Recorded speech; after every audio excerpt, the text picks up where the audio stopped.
Wala. Namimiss ko lang kung paano tayo nagsimula.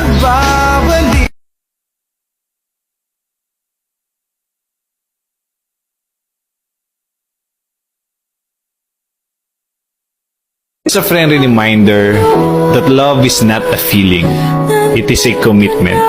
Alam mo, sa totoong buhay, hindi naman palaging masaya ang isang relasyon.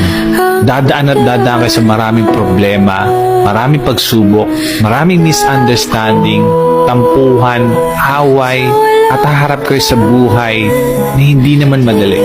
Kakaroon kayo ng sawaan, mawawala yung excitement, yung spark.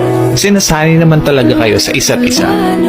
Pero alam mo, sana ang huwag mawala sa inyo is yung piliin yung mahalin yung isa't isa. Na sana kahit anong pagdaanan yung pagsubok,